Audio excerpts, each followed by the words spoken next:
తెలంగాణ ప్రజలు వాళ్ళ ఆత్మను ఆవిష్కరించి 6 నెలలు తిరగకుండానే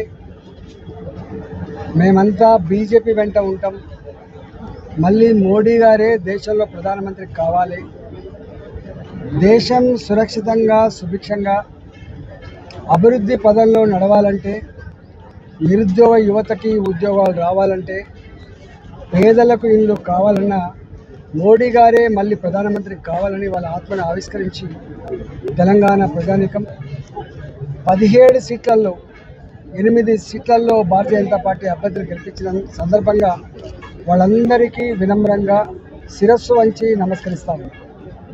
అందులో మల్కాగిరి ప్రజానీకం 7 నియోజకవర్గాలలో ఏ ఒక్క నియోజకవర్గాల్లో కూడా తగ్గకుండా అన్ని నియోజకవర్గాల్లో కూడా మెజార్టీనిచ్చి నిండు మనసుతో ఆస్వాదించి, బిడ్డ మేమంతా నీ వెంటే ఉంటాం, నీ 24 సంవత్సరాల చరిత్ర మా కళ్ళ ముందు కదలాడుతూ ఉంది, నీ మీద సంపూర్ణమైన విశ్వాసం వస్తున్నాం, ఇచ్చిన హామీలు అమలు చేయి బిడ్డ, మాకు అందుబాటులో ఉండ బిడ్డ అని చెప్పి ఆశీర్వదించిందో తూచా తప్పకుండా దానికి కట్టుబడి ఉంటా అని చెప్పి వాళ్ళకు వినమ్రంగా నేను విజ్ఞప్తి చేస్తున్నాం. ఈ మొత్తం పార్లమెంటు పరిధిలో అతి ఎక్కువ ఒత్తిడికి లోనైన నియోజకవర్గం ఎల్బీనగర్ నియోజకవర్గం. మా కార్పొరేటర్లు ఉన్నప్పటికీ, మా నాయకత్వం సమున్నతంగా ఉన్నప్పటికీ కూడా అనేక రకాల ప్రలోభాలకు గురి చేశారు, అనేక రకాల ఒత్తిళ్లకు కూడా గురి చేశారు. ఒత్తిళ్లకు తట్టుకొని ప్రలోభాలను ఎదురొడ్డి ఇవాళ ఎల్బీనగర్ ప్రజానీకం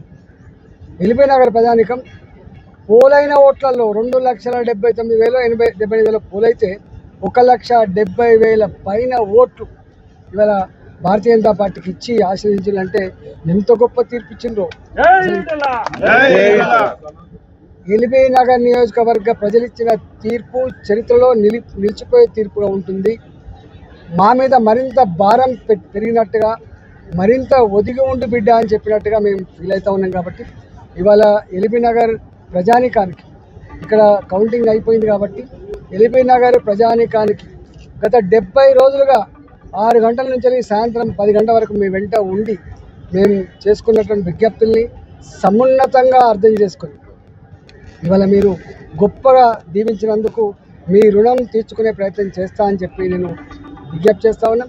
నా 24 సంవత్సరాల చరిత్ర, ఉద్యమ బిడ్డగా కావచ్చు, మంత్రిగా కావచ్చు, నా చరిత్ర అంతా కూడా మీ కళ్ళ ముందు ఉంది. కాబట్టి ఆనాడు ఏ మాట అయితే చెప్పినాం, మీకు మచ్చ తేను అని చెప్పినాం, మా అనుభవాన్ని దారపోస్తా అని చెప్పినా, ప్రజలకు అందుబాటులో ఉంటా అని చెప్పిన, కేంద్రం దగ్గర కొట్లాడి తేగలిగే సత్తా శక్తి మాకే ఉంటుందని చెప్పినా. కాబట్టి ఇవాళ పేదలకు డబుల్ బెడ్రూమ్ కావచ్చు, ఇన్ఫ్రాస్ట్రక్చర్ డెవలప్మెంట్ కావచ్చు, ఇవాళ మునిగిపోతున్నటువంటి చెరువులను కాపాడే కర్తవ్యం కావచ్చు, ఇవాళ అనేక రకాల ఏ పనులు అయితే ఉన్నాయో తప్పకుండా తీరుస్తా అని చెప్పి ఇవాళ ఎల్బీనగర్ ప్రజానీకానికి నేను వినమ్రంగా విజ్ఞప్తి చేస్తున్నాం.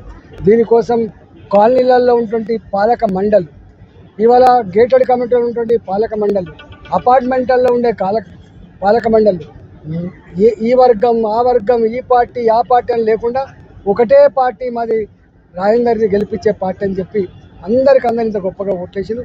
దీనికి నాయకత్వం వహించినటువంటి మా ఎల్బీనగర్ మా అధ్యక్షుడు రంగారెడ్డి గారు కావచ్చు, మా గౌరవ కార్పొరేటర్లు మసూర్ రెడ్డి కావచ్చు, కొప్పుల నర్సిరెడ్డి కావచ్చు, పవన్ కావచ్చు, కిరణ్ గారు కావచ్చు, అదే జీవన్ కుమార్ గారు కావచ్చు, నరసింహ ప్రేమ్ కుమార్ రెడ్డి, ప్రేమేశ్వర రెడ్డి గారు కావచ్చు, సురేందర్ యాదవ్ గారు కావచ్చు, వారితో పాటుగా మా రవీంద్రనాథ్ మా నియోజకవర్గ ఇన్ఛార్జ్, అదేవిధంగా అనేక మంది మా నాయకులు అంతా వాళ్ళ నాయకత్వంలో ఇవాళ ఈ గొప్ప విజయాన్ని సాధించినట్టుగా మేము భావిస్తూ ఉన్నాం. కాబట్టి ఇవాళ దాదాపుగా ఈ పార్లమెంటు పరిధిలో 4 లక్షల మెజార్టీతో గెలవబోతున్నట్టుగా అంత ఉంది. ఇప్పటికే 3,87,000 డిక్లేర్ చేయబడ్డది, ఇంకా కొన్ని ఓట్లు లెక్కింపులో ఉన్నాయి.